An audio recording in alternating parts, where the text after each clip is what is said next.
Hey guys, so I'm going to show you how to find and activate Apple CarPlay in the BMW iDrive 7 system. So if you're driving any vehicle with BMW iDrive 7 and you're wondering how to get in and activate your Apple CarPlay, I'm going to show you guys how to do that. Let's get into it.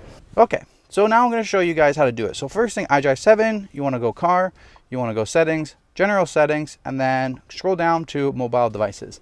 We're going to add a new device. We're going to do it just via audio, via Bluetooth. Now I'm going to connect my phone to it. Okay, so once you pair your phone with the computer, it's going to prompt up and it's going to say continue in BMW iDrive or use Apple CarPlay. Now you can go ahead and select Apple CarPlay and then it's going to prompt. And now you're going to see a screen message pop up on your phone that says, you know, let your phone use Apple CarPlay. Yes, I agree to that. No problem. So now you have your phone and then you go click into it and boom, you have Apple CarPlay.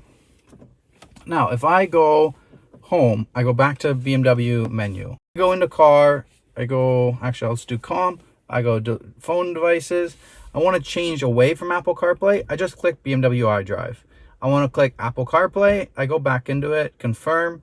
I go back, and then go back. Now, you're in the main menu. You're in BMW menu. You can click here. It's going to go into Apple CarPlay. You can also click the COM button, or you can just go click into COM and then it'll say phone in Apple CarPlay, and there you go, you got Apple CarPlay.